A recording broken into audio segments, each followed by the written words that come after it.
the unrighteous are justified before God by faith alone in the victory of the cross of Jesus. They are not justified. They are not accepted by God through any human effort, through the works of the flesh of the law. And Paul said, I'm set for the defense of the gospel. And it was in this context of his determination to defend this truth with such passion, because he said, this is the heart of the gospel.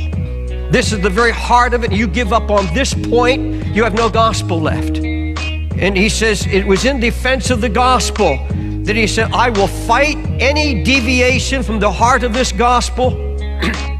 I will stand up against anyone trying to lure my believers, those who I've taught. I will not allow you to come here in my territory and lure these new converts into some fleshly effort to save oneself by your own abilities, by going back to the law, doing this and not doing that. He said, you're not going to bring that gospel here. I love you, but I tell you, you cannot bring that gospel in here.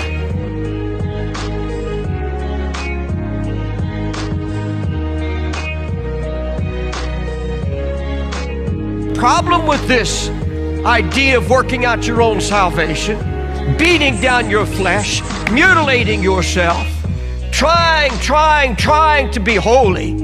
The problem with that, when you do achieve a certain amount of victory, it's going to turn you into a proud boaster. And he said, it is by faith that no man may boast in his presence, by grace alone, lest any man boast.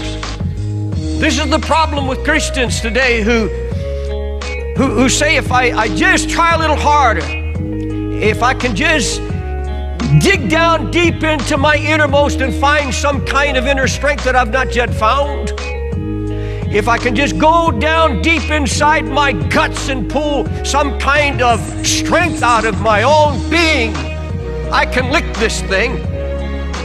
And the problem is, even if you conquered every lust in your flesh, even if you could conquer every lust of your flesh so that you could stand before a mirror and say, I have no lust, I have no temptation that I have not been able to conquer, my thoughts are clean, and you could stand honestly and say, I'm clean, God would not accept it. And you would be boasting, and you become very proud and judgmental. That's what always happens when man wins it in his own power, or thinks he's won it, and sin is still lying at the door. You can be sure you're going to fall again anyhow, because suddenly been on that merry-go-round, sin, confess, and that little short victory you got by your own willpower made you feel great and made you judge everybody around you. Why don't you have the power I have?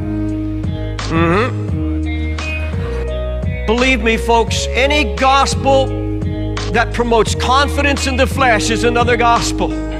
It's not the gospel of Jesus Christ whatsoever. Any gospel that yokes you to a burden of striving to please God is not the gospel. It's another gospel. It's a perversion of the gospel of grace.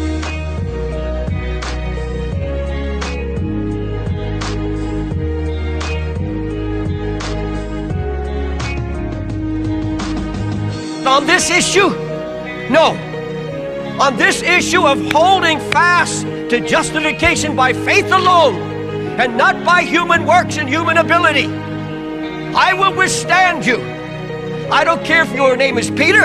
I don't care if it's Barnabas. I don't know who it is. I love you, but your gospel is wrong.